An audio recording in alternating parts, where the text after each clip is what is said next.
Welcome to another episode of Leadership Lessons. My guest today is Bart Barber, and our topic is being a candidate for the president of the Southern Baptist Convention. Bart, thank you for joining Leadership Lessons.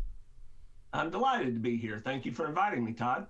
Let me tell you about Bart Barber. Bart is the president of the Southern Baptist Convention and pastor of First Baptist Church in Farmersville, Texas, where he has served since 1999. He is a native of Lake City, Arkansas, where his parents had him in church before he was born. God saved him at the tender age of almost 6, called him to preach when he was 11, allowed him to preach his first sermon, such as it was, he says, when he was 15, and permitted him to serve as a pastor of a church when he was a senior in high school. He went on to pursue theological education at Southwestern Seminary after finishing his degree at Baylor University. Bart's married to Tracy, and together they have 2 children. So let's jump right into these questions. Bart, you've been serving as SBC president for the past year. Has the experience matched your expectations? I think anybody who answered that question with anything other than no would probably be lying. I think it's hard to know what to expect about something that you've never done before. I can say that my expectations weren't high enough, even though it's a big job. It's a difficult job in some ways, but God's bigger than I knew he was. And Southern Baptists have been so supportive and encouraging. I love the Southern Baptists, love the Southern Baptist Convention. It's really been an honor to serve this year. One of the things you said early on was that every time you've served Southern Baptists, you end up with scars. Is that a statement that you feel, it's still the same today? You've had some bumps and bruises along the way? Absolutely. Yeah.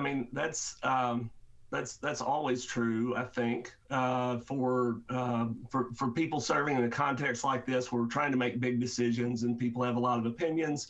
But, I would say any scars from this are smaller than some of the other ones that I've had along the way so far. Well, I think I hear you saying the blessings outweigh the scars, so that's Yep. Great to hear.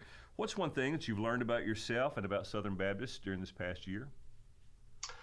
Well, I think probably the best answer to that, let me tell you that I've deliberately not hired anyone else to help me, or taken anybody from our church staff and said, hey, you're going to help me do the SBC presidency. I've deliberately made sure that my local church bore no financial expense for me to serve this year, apart from just having less of my time and attention, which obviously is the financials. They're paying me, so that's a financial expense for them. But part of what I wanted to find out and learn about myself and about Southern Baptists was whether someone who's not a pastor of a large church, who doesn't have access to large church resources, can actually do this.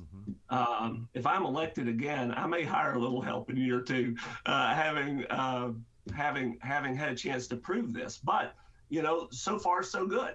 And so I think that the Southern Baptist Convention, Southern Baptists have been very accepting and supportive. I think the Southern Baptist Convention wants churches of every size to be able to have a voice and be able to participate in convention life. And so I've seen some of what I've done this year as a matter of not just learning something about myself, but also trying to blaze a trail for others behind me, maybe, who would serve at a more average sized church in the SBC, to prove for them and to myself and to everyone else that this is possible, that you can do it, and you can do it in a way that's helpful to the SBC. Bart, if I was describing what I've observed with you in the past year, 3 words come to mind. One is honest. I think you've been very honest and candid about every situation that you've dealt with. A second one is accessible. You've made yourself accessible. Every time I've reached out, or others in my role have reached out, I know you've been accessible, but just to anyone that's reaching out, whether it's on social media or somewhere else, you try to respond. And then transparent. You've been very transparent about all matters, even your own. If you feel like you've made a mistake, you've been transparent. Folks have to appreciate that. I know I do. So thank you for your service. Bart, it's unusual for an SBC president to be challenged for re-election to a second term, but that will be the case this year. Pastor Mike Stone has agreed to have his name placed in nomination. Did that come as a surprise to you, and what are your thoughts about it? So actually, it did not come as a surprise to me, just because I think we're at a really tense moment in Southern Baptist life right now. Certainly that's been true over the course of the past 2 or 3 years. And because of the season that we're in and just the dynamics of what's going on in our convention right now, I assumed all year long that there would be another nominee when we came into the convention this year. And really, as to what I think about it, everybody should be obedient to the Lord's leadership. We may have a tradition in Southern Baptist life that a second term president doesn't get opposed, and I see some reasons why that's nice when that happens. But God didn't establish that rule. Mm-hmm. And if the Lord leads somebody to be nominated, they shouldn't disobey the Lord to honor a Southern Baptist tradition or precedence or whatever. And so I trust Mike to seek the Lord, or anybody else. Who knows who else might be nominated before it's all over. People just walk up on the day of and do it, right? So my favorite was the person who nominated himself last year for the that was a remarkable moment. So I trust people to seek the Lord, and really I just have a profound trust in the Holy Spirit moving upon the messengers to make the right decisions. Yeah, that gives you peace. So Mike Stone says that one reason he's running is because the SBC Executive Committee is financially unsustainable on its current trajectory. He believes the solution is for the SBC not to be liable for sexual abuse claims. He says SBC polity requires instead that individual churches should be held responsible. What are your thoughts on that comment? Well, I want to say I want to focus in on kind of the sustainability of the economic situation for the executive committee, and I think we'll get around to talking about all of the different elements that are there before we're all done. In the year that the executive committee had to pay for that investigation, that was very expensive, and the executive committee consumed half of its reserves, basically, in the year that investigation had to be paid for. The good news is that this year we don't have a guidepost investigation, and not only have the investments not been used up the other half or cut in half again, but as of the latest financials, the reserve investments for the SBC Executive Committee have been steady all year long. We can sustain that, I think. And so, I think we had one year that if we did that every year, if the messengers voted to do that every year, that would be unsustainable. But having done that, and the messengers are not going to vote to do that every year, I think the situation that we have right now at the executive committee is sustainable. Willie McLaurin has worked very hard. The staff at the executive committee have worked very hard just to try to make sure that they were wise stewards of EC funds at this season. And they've been successful at doing that largely. And so I'm very thankful for the work that they've done. Bart, Mike Stone's also opposed to creating a database of persons credibly accused of sexual abuse. He says that increases the chance that an innocent person could have his reputation ruined. What are your thoughts on that concern or that issue? Sure. Let's talk about that, and also maybe about some of the other things that were part of that question that you asked a moment ago. The idea of clergy sexual abuse is a difficult and uncomfortable topic just in general, because anytime that happens, anytime there's clergy sexual abuse, there's hurt and betrayal, and I mean, this is in church, blasphemy and deceit, and all of those things are ugly and hard. And for people to feel uncomfortable and nervous about the ways that we as a family of churches try to sort out what's happened in occasions where there's been clergy sexual abuse or other sexual abuse in churches, that's completely understandable. I think I feel nervous about it whenever we're embracing it. But I do think that some people have come to the point that they're not just nervous about the subject matter, but they're nervous about the idea that the Abuse Reform Implementation Task Force maybe has been radicalized in some way, and that this is a group of people who are prepared to make locally autonomous churches liable for what other autonomous churches have done in terms of misdeeds, or trample underfoot local church autonomy in some way, or act in foolhardy ways that would bankrupt the Southern Baptist Convention. And I know that, to some degree, people are expecting me to come on and say, well, they're really not a radicalized group like that. And maybe would expect me to say, they're not a radicalized group, trust me. And it becomes, do you trust me or do you distrust me? Do you trust other people more than you trust me? I want to offer a question for everyone to ask themselves that I think may help to have some clarity here.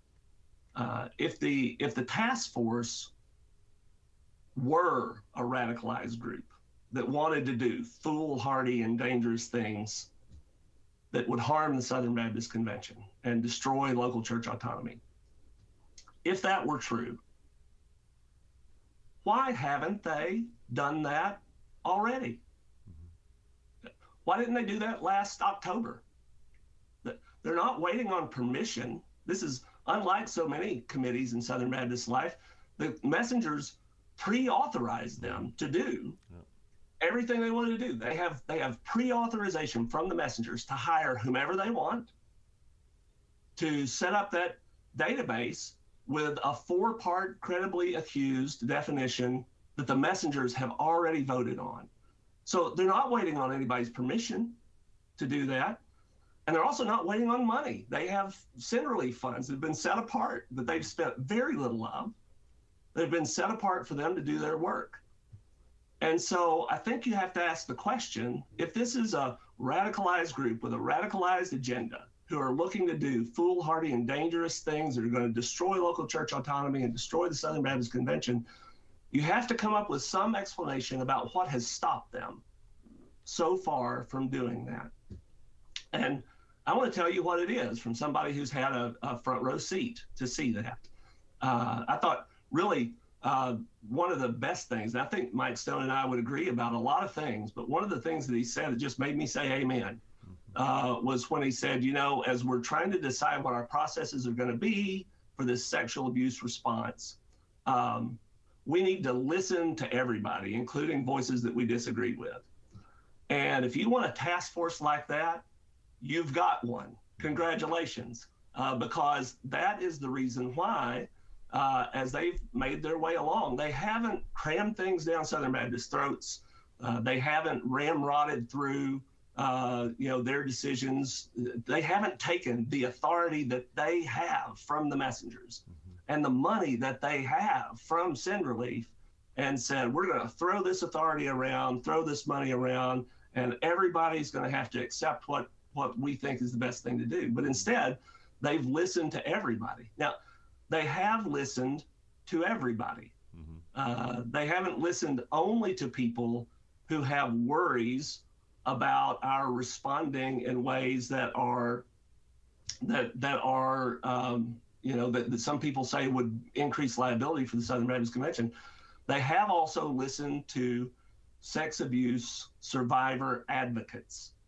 And, sometimes people are highlighting some of those people who have advocated for survivors and for their perspective on things, and have said, well, here's the reason why the task force is dangerous and you can't trust them.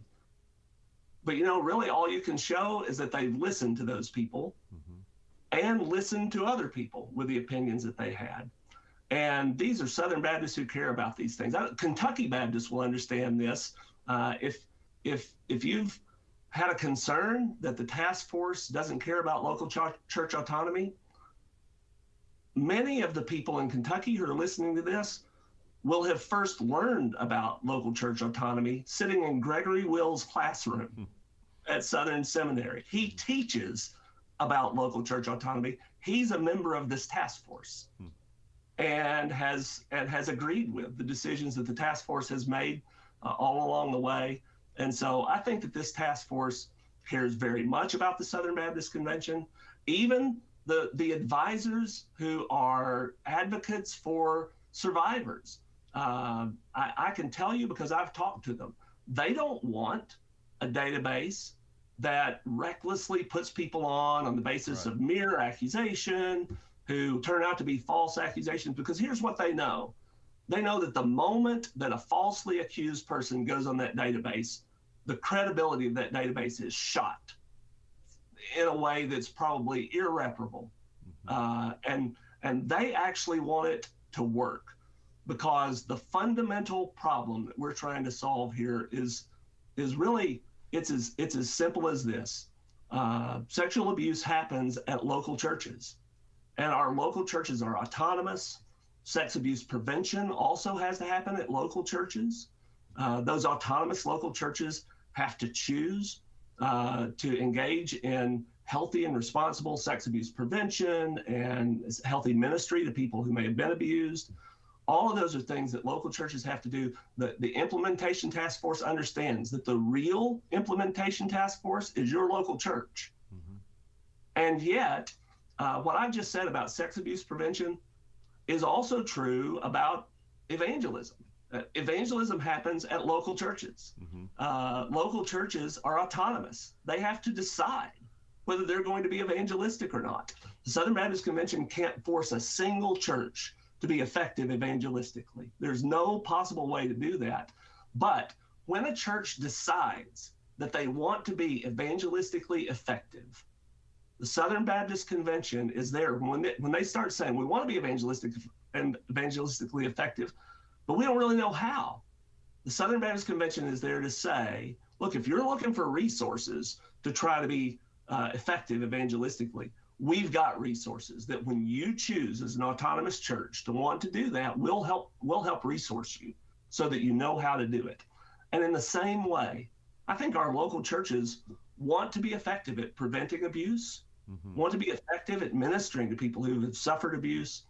And what the task force is trying to do is simply develop resources that, listening to everybody's concerns, trying to respond to those and build something that unifies all of us in providing resources to churches, so that when churches say, you know what, we don't want sexual abuse to happen here, we want to prevent it, but we're not a mega church, we don't have all the access to consultants and resources that other people may have, we're not sure we know how to do that.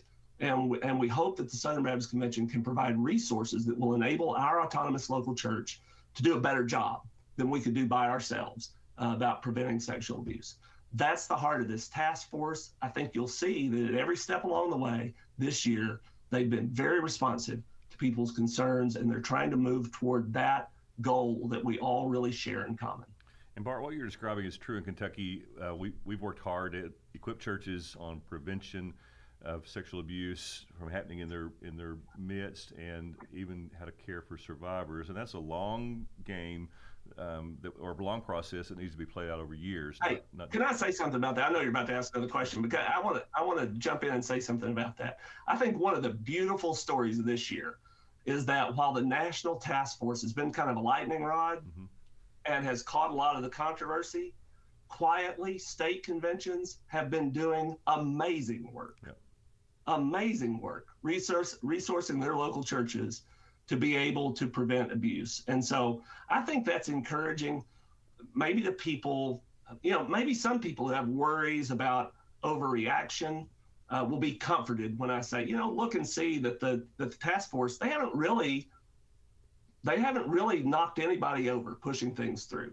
They made some suggestions, but they've listened to other people. There may be some other people who are troubled by the very thing that would comfort others, that would look and say, well, why haven't they? More needs to be done. This is a very important topic. The task force should be pushing things through, should be running over people if they need to get things done. The fact of the matter is the task force is in a position to see that a lot is being done. It's just that a lot of it's being done closer to our local churches at the state convention level, which the task force would say, and I would too, whoever's doing it, and really state conventions are in a better position to do it. Whoever's doing it, praise God that it's getting done. And I think we're all in a position to celebrate and rejoice about that. More has been done in the last 2 years, probably than in our history, in terms of specific, focused work, and more needs to be done. And Bart, we could all want a whole lot of good things at the same time. We can want there to never be sexual abuse to happen again in I'd say Kentucky Baptist Church, Southern Baptist Church, period. We can want every victim to be well cared for, but we can also want there never to be a falsely accused pastor on any kind of a list. What protections are in place, do you think, to keep that last thing from happening, to keep a person who's falsely accused from ever ending up on some sort of a list? Well, it's hard to answer about what we're going to do with something that hasn't been done yet. Right. I can tell you, but I think the best thing that I can say is this. Again, the reason why the task force has not yet implemented that ministry check database, and I can tell you that conversations that they've had about doing that, some of those conversations have been to say, we can't implement all 4 of those things. Maybe someday we'll know how to do that. Mm-hmm. But for right now, like criminal conviction, that's a no-brainer. Yep. Surely we can get up a ministry check website that has that. Yep. And that has people who've had a civil judgment against them or have confessed or that sort of thing. But that that 4th point about the investigation, that's one that's harder to figure out. I can tell you that again with confidence, I can say the task force has no intention of putting anything forward that opens a hole for falsely accusing people. And so if you're wondering why haven't they already implemented mm-hmm. that ministry check website with all 4 of those criteria, it's because they care about that just as much as you do. I think that's important to hear. I think it's important for folks to understand that we've dealt with multiple cases here in Kentucky. We take every allegation very seriously. I personally have been involved in every single one of the processes of working it through. We had a pastor who was falsely accused, and when it worked its way to the very end, that was the clear outcome. And he was thankful that we were careful through the process, and that's what we want to do. Care for victims, prevent sexual abuse from happening, and also keep those who are wrongly accused off of the list. Here's the ironic thing about that. I had that in mind when I appointed this task force, and I said, I want to make sure to appoint somebody to the task force who's been falsely accused, so that you have that point of view represented. The person I put on the task force who was falsely accused was Todd Bankert. Wow. Because he has had that experience in his life of being falsely accused of sexual misconduct. And I've known people who have been falsely accused. And we've experienced that in our own ministry, and it became clear that they were falsely accused. So I care about that. The task force cares about that. It does happen.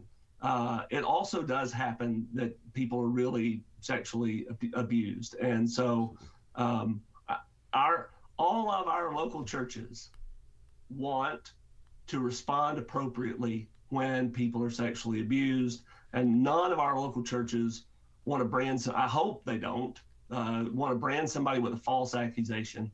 And so, what really we want, isn't it, at the end of the day, knowing that these are uncomfortable and difficult issues and that there's risk on both sides, what we want is people working in this process who are cautious and deliberate mm-hmm. about what they're doing and will listen to everyone's concerns so that there aren't risks that they're unaware of.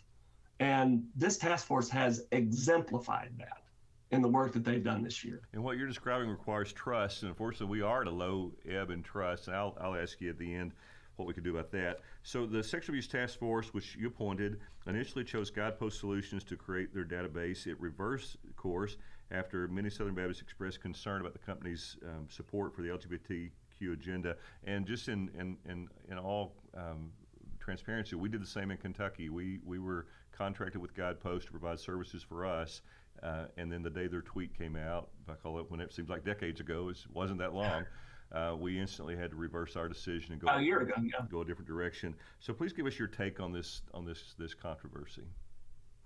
Well, I think I can explain to you why they wound up in that spot, and it really all comes down to trying to respect the will and the voice of the messengers who had handed them an assignment. And part of what they had to decide was how strictly were they going to read the wording of that motion. And you need to understand that when they reversed that decision, it's not that they reversed that decision and then went and hired another firm that was a competitor of Guideposts. Mm-hmm. When they reversed that decision, what they said was, let's see if we can get this done with multiple different parties, multiple different firms and entities, each handling a piece of this. Okay. because really to find one company who could do all of it, the tech part of it. I mean, we've had a state convention and a church who have been tricked online into giving away a lot of money over the course of this year. The fact that there are bad actors on the internet who will take advantage of vulnerabilities is indisputably true. And so this was going to have to be a site that was rock solid in terms of its technical defenses, its internet defenses. The tech part of it, the legal part of it, the interacting with survivors part of it, honestly, just the verification part of it on when people are submitting somebody and say, yeah, there's a criminal conviction. Somebody's got to check and make sure that that's true. And so when you put all of those pieces together, there are very few companies that could do every part of it. So following the instruction from the messengers, they wound up at the decision to use Guidepost Solutions. But when it became clear that, it's not clear. It might be that we would go back to New Orleans and the messengers would vote again and say, no, we want you to hire Guidepost. You don't know what the messengers think until you get a vote from them. Yep. But I told this task force from the very first meeting, I said, it's not enough to have 50% of the messengers plus one on board with what you're doing. Because the only way it's going to succeed is if we have broad buy-in and support from the churches of this convention. If not, they're not going to use it, and it's going to be a waste of money. So I need you to stop thinking about how you make a vote happen on the floor of the convention. And I need you to start thinking about how you can unify Southern Baptists behind this decision. So when they got to the point that it became clear, whatever the messengers had voted, that there was broad unrest in Southern Baptist life with the idea of selecting Guideposts, here's what they did. They looked and they asked themselves, do we have to read this motion this strictly? Or can we decide that when the messengers said hire a qualified firm, that they would be okay with our hiring multiple different qualified firms to try to make this task happen? Will the messengers be happy if we just get the job done and get it done well, even if we take a little wiggle room here and use multiple vendors to try to accomplish this? And I think that was a very wise move on their part. And on the one hand, I am sympathetic with the idea of the messengers voted and we have to obey what they tell us to do. Right. But I also think there's tremendous wisdom.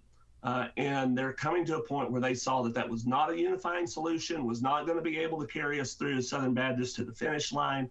And so instead, what they said was, let's try to find some wiggle room where we can do something that honors what the messengers told us to do, but also builds a coalition of greater support among Southern Baptists for this very important task.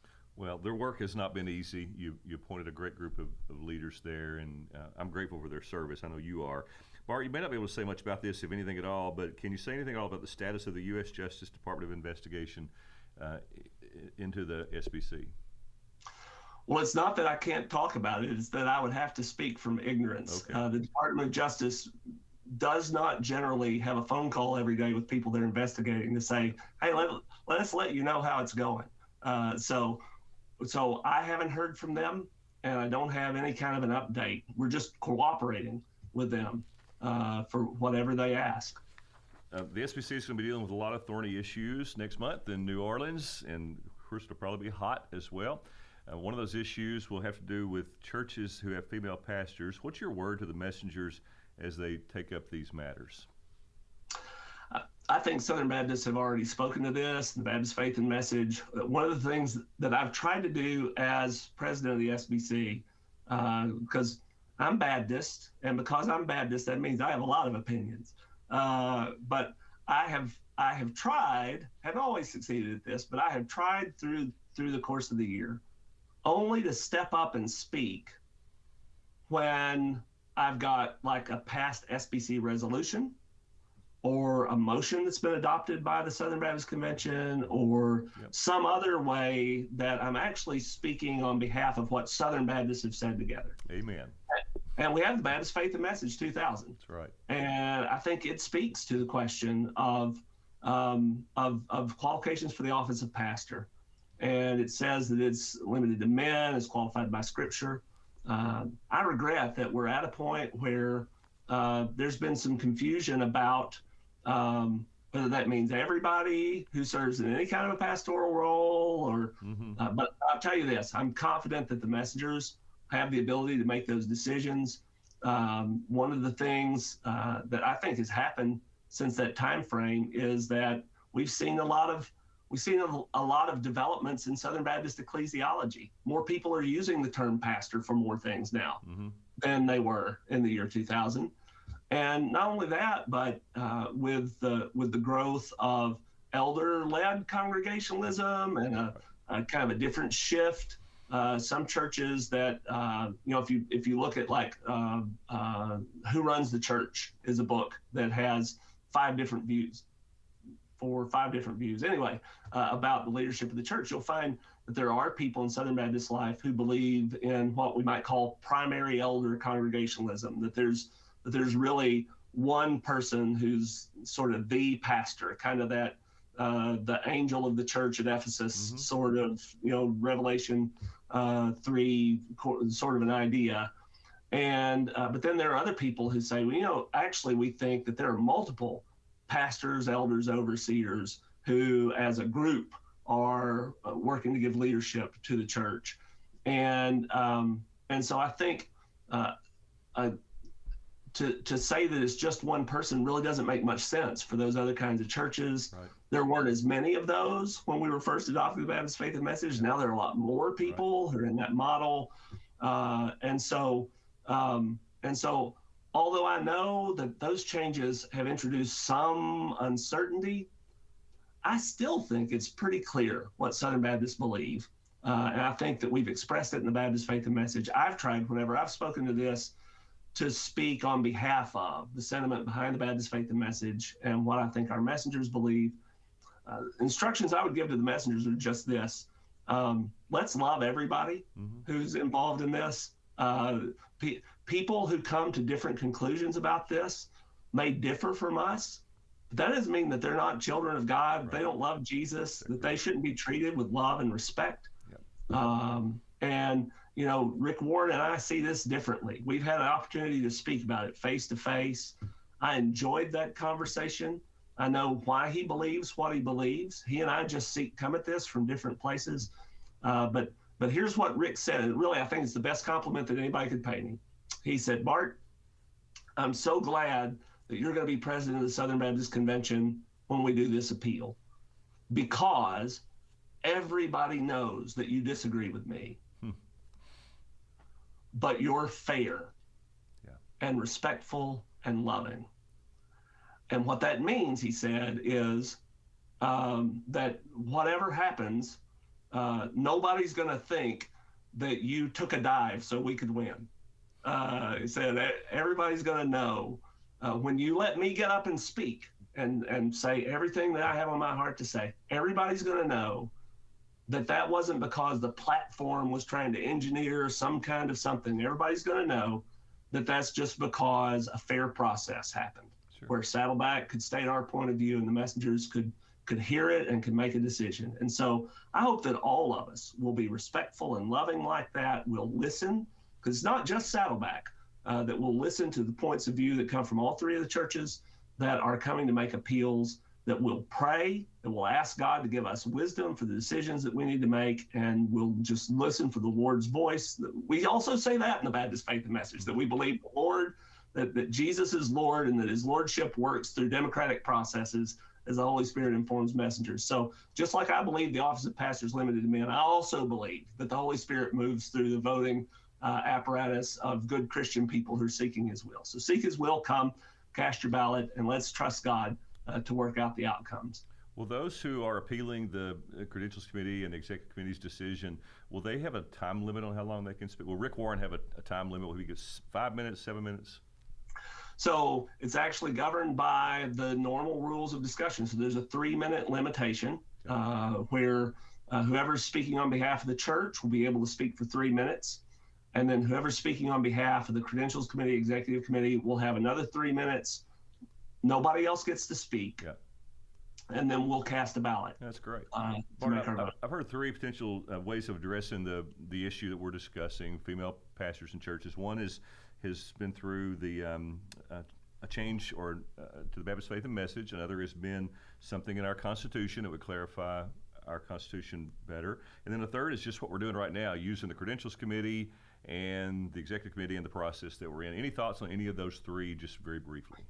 Sure, absolutely. Happy to answer that. I'll just address each one. With regard to the Baptist Faith and Message, the New Hampshire Baptist Confession, from which we drafted the Baptist Faith and Message, and the 1925 E.Y. Mullins Baptist Faith and Message didn't use the word pastor. They used the word elder and bishop.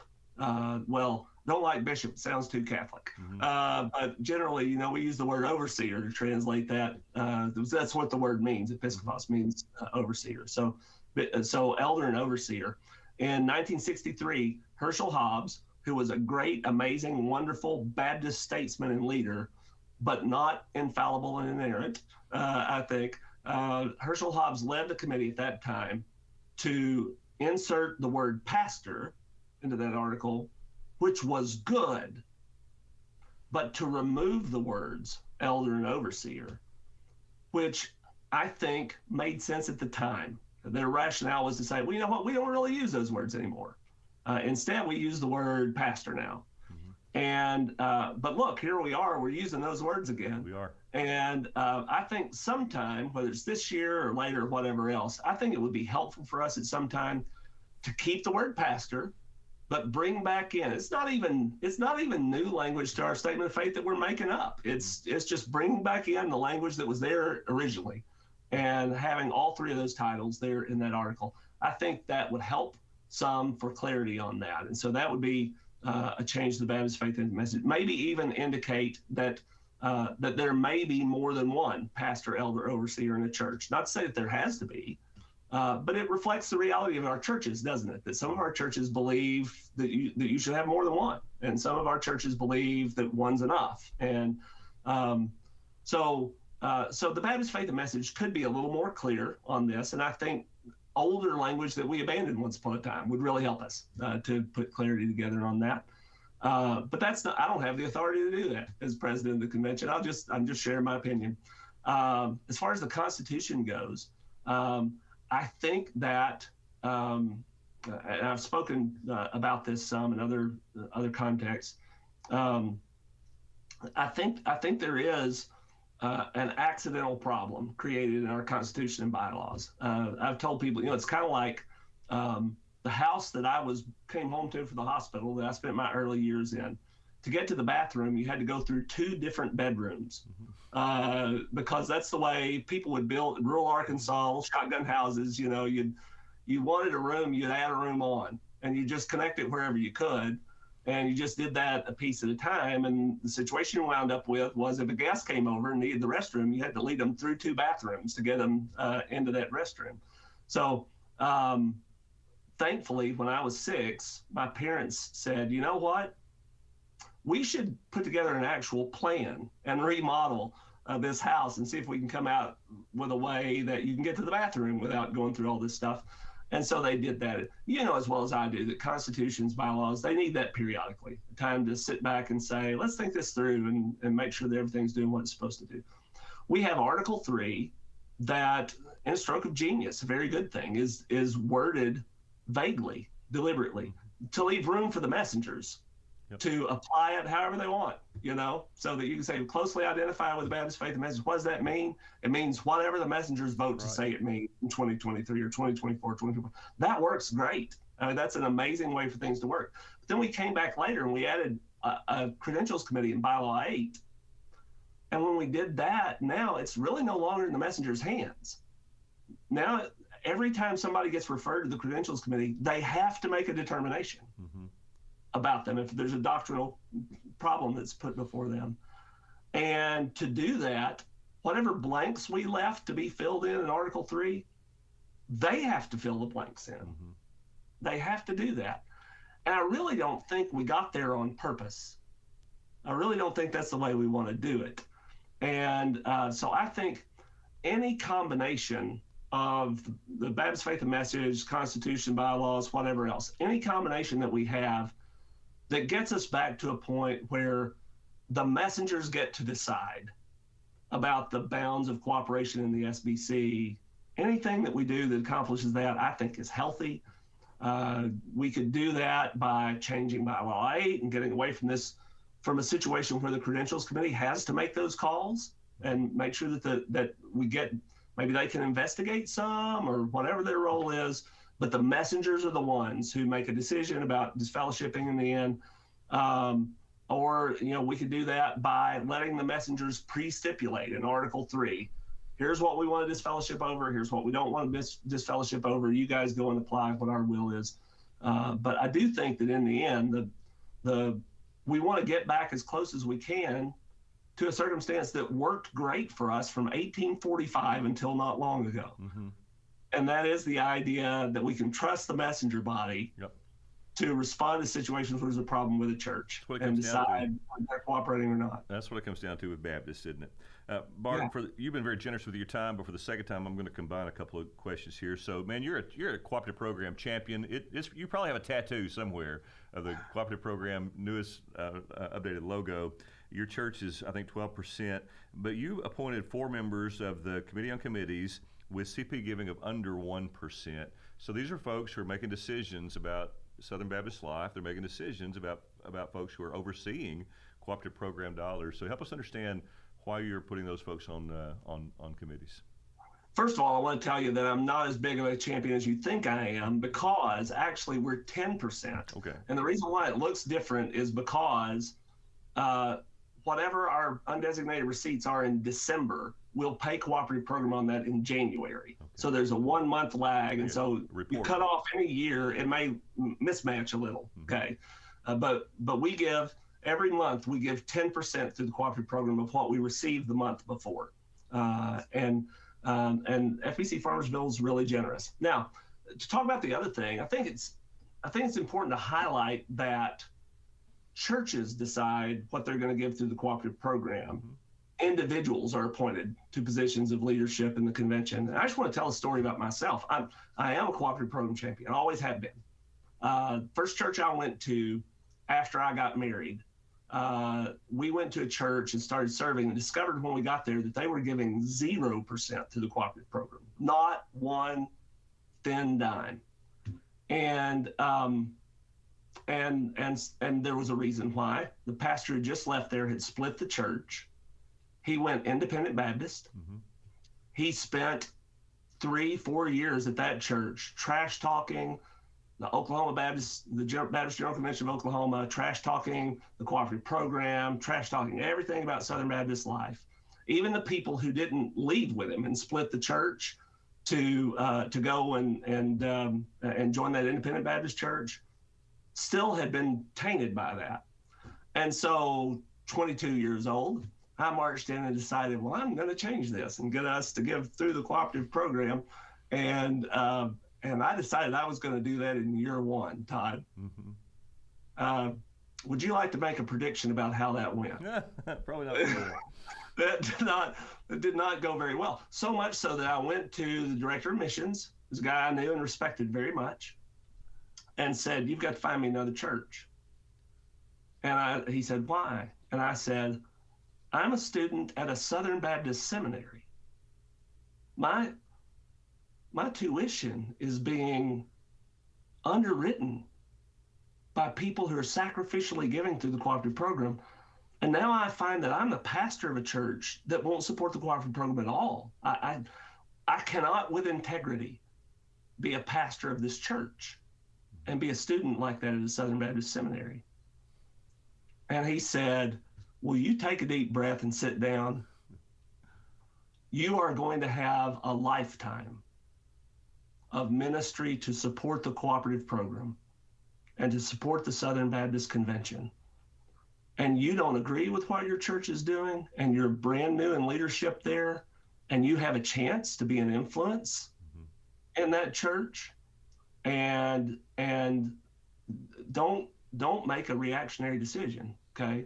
So whenever I'm making appointments like that, man, I've got that experience in my mind. And so One of those appointees who has under 1% cooperative program giving from his church is Daniel Schreiner.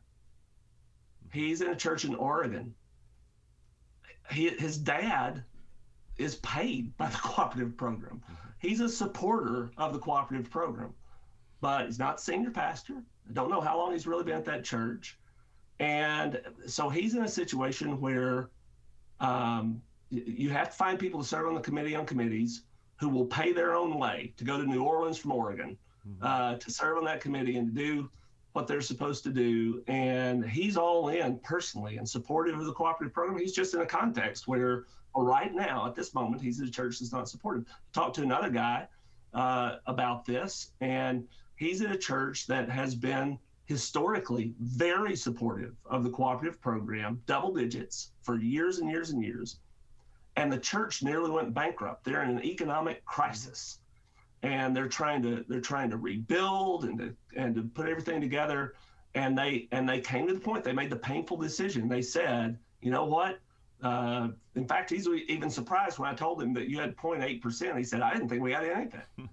And he said it's a temporary decision that we've had to make to try to turn around things that were going on at this church, so that when I came in, I decided that we would make that temporary decision just to try to revitalize this church and move in the right direction. And then we want to resume the faithful support that we've given in the past. So there are occasions where you have people who are cooperative program supporters in their hearts, who will have a lifetime of ministry among Southern Baptists, where they'll be cooperative program supporters in their pocketbooks and in their church budgets. But they're just in a season right now where that's not able to materialize. So I very much think that if you run into people for whom it's not that, if you run into people who, because they're like that pastor I followed at that church, who they don't believe in the Southern Baptist Convention, don't believe in the cooperative program, their heart is not in a place of support for what we're doing cooperatively, then I wouldn't get within 100 miles of putting somebody in a position like that. But sometimes when the right appointee comes right in front of you and it's really not their fault, then I feel comfortable appointing somebody like that. Bart, that's super helpful. If you're reelected, what will be your goals for the second year round? So I think that we've started some things that I would really like to carry through to the finish line. I feel like I owe God the obedience of doing that. I think that really, in spite of the fact that we spent a lot of time today talking about rough spots along the way of trying to work it out, I think we're so close to having really good solutions in place for our sexual abuse response. And I feel like it's my job, particularly if the messengers give it to me, but in my heart, I want to see those things all the way through across the finish line. And I would also like to see all the way through across the finish line, a place where we're not nervous anymore about the economic viability of the executive committee. I'd love to still be president when this year's numbers come out and we get a chance to look and see how the executive committee has fared and what the investments look like for the executive committee. And so my goal would be really to try to continue the things that we've started and see those things through to completion. And then, finally, pray for me about this, Todd, as I'm trying to do this. The reason I did this is because president, not president, after I'm done, whether I'm voted out this year, voted out next year, whatever it is that happens along the way, I just feel like it's my responsibility to spend the rest of my days, among the other things that I do, trying to help Southern Baptists be healthier and healthier in our deliberative processes and in the work that we're doing. And so I think there's so many great signs of health. 92 new missionaries that were just appointed. Listen, there are Baptist bodies in the U.S. that don't have a third of that many missionaries total. And we're appointing one class of missionaries, 92 international missionaries. Paul Chitwood's doing an amazing job at the International Mission Board. Can't remember where he's from, but he's knocking it out of the park. 10,000 churches planted over the past several years by the North American Mission Board. I want to get us to a point where we see that and aren't necessarily just seeing these problems. And the best way I know to do that, my contribution, because I'm no Paul Chitwood, I know Kevin Izell. I don't don't have the leadership chops to make happen what they're making happen, but maybe I can lead Southern Baptists through a decision-making process that resolves some of this conflict so we don't have to talk about it all the time, so we can pay attention to the good things that are happening in SBC life. Bart, we have to figure out how to solve our problems while staying relentlessly on mission, and that's a challenge for every leader. It's for you as Farmersville, and it's for you as SBC president. Anything else you want to say on your own behalf, or you're running for this office, or your openness to being considered a second time before we close out? I want to say to Southern Baptists, hope you'll come to New Orleans. I love you. I love being a part of your family of churches. You don't owe me a dadgum thing. You sure don't owe me another term as president of the SBC. All you owe me is to love me, and I'm going to love you after the annual meeting just like I do before, no matter what the outcome is. May God lead all of us, and may we be faithful to follow him. Bart, thank you for your ministry at First Baptist Farmersville, Texas. Thank you for being SBC president, your service to our convention, and thank you for joining Leadership Lessons. I'm delighted to have been here. Thank you for the invitation.